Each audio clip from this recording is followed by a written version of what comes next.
Assalamualaikum warahmatullahi wabarakatuh. Sebelum saya menjelaskan struktur bagian lapisan kulit, terlebih dahulu saya akan memperkenalkan diri saya.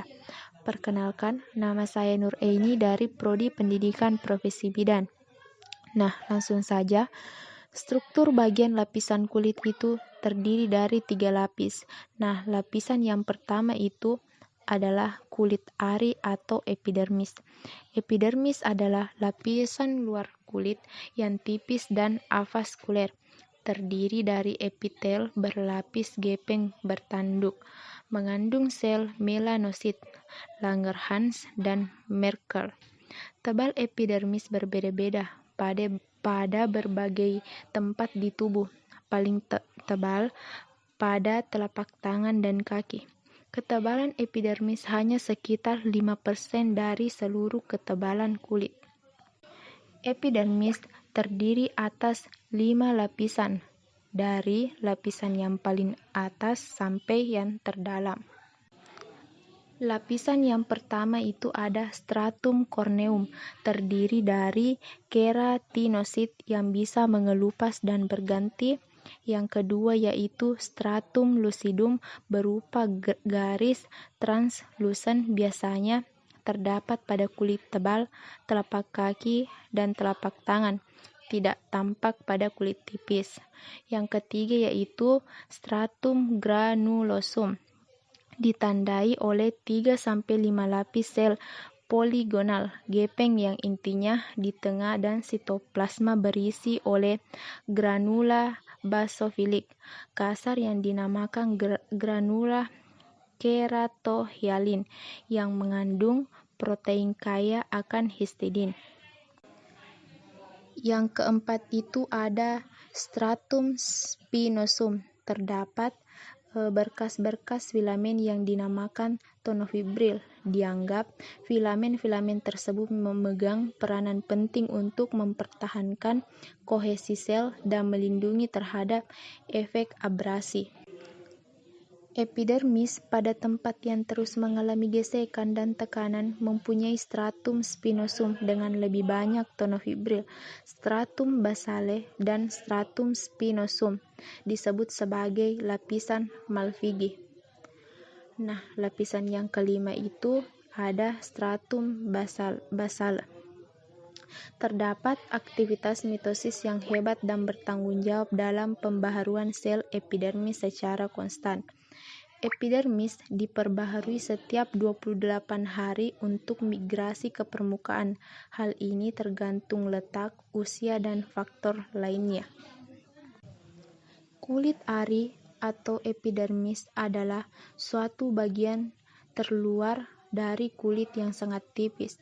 Fungsi kulit ari atau epidermis adalah yang pertama itu untuk melindungi tubuh dari berbagai zat kimia dari luar tubuh.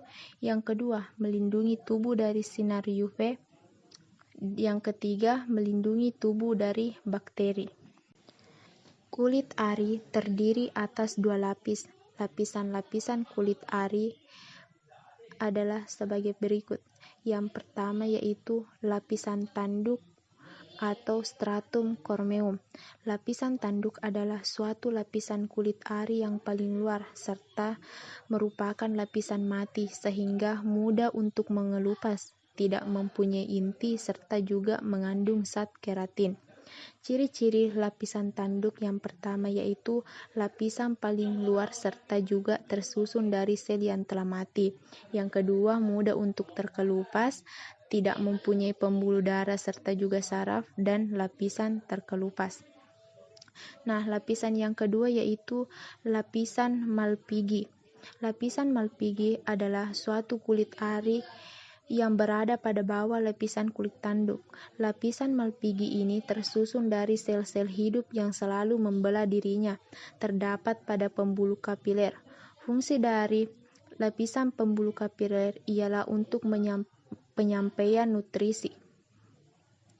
Nah, adapun ciri-ciri dari lapisan Malpighi yang pertama, tersusun dari sel-sel hidup, terdapat ujung saraf, terdapat pigmen yang berguna di dalam memberikan warna pada kulit serta juga melindungi kulit dari sinar matahari.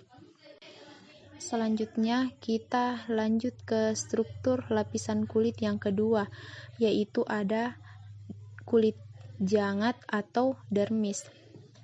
Nah, dermis merupakan bagian yang paling penting di kulit yang sering dianggap sebagai true skin.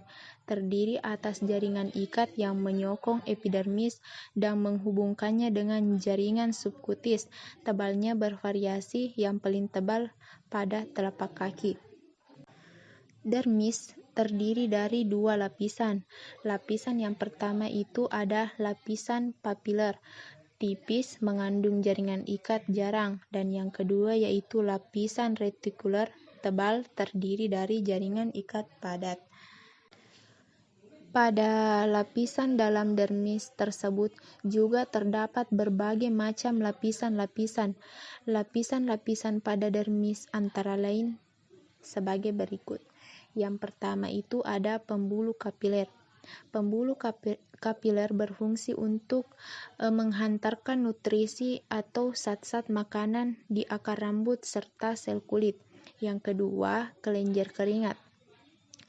Tersebar di seluruh kulit serta juga berfungsi untuk menghasilkan keringat yang dikeluarkan dengan melalui pori-pori kulit. Yang ketiga itu ada kelenjar minyak. Berfungsi untuk menghasilkan minyak supaya kulit juga rambut tidak kering serta mengkerut. Yang keempat itu ada kelenjar rambut, mempunyai akar serta juga batang rambut dan kelenjar minyak rambut di saat dingin serta juga rasa takut. Rambut yang terdapat di tubuh kita akan terasa berdiri. Hal tersebut disebabkan karena di dekat akar rambut ada otot polos yang mempunyai suatu fungsi dalam menegakkan rambut. Dan selanjutnya itu ada struktur lapisan kulit yang ketiga itu jaringan ikat bawah kulit atau hipodermis. Jaringan ikat bawah kulit berada di bawah dermis. Jaringan ini tidak memiliki pembatas yang jelas dengan dermis. Sebagai patokan dalam batasannya ialah mulai terdapat sel lemak. Pada lapisan kulit ini banyak terdapat lemak. Untuk fungsi dari hipodermis sendiri untuk melindungi tubuh dari benturan sebagai sumber energi cadangan dan menahan panas tubuh. Mungkin hanya itu yang dapat saya sampaikan. Lebih dan kurangnya mohon dimaafkan. Assalamualaikum warahmatullahi wabarakatuh.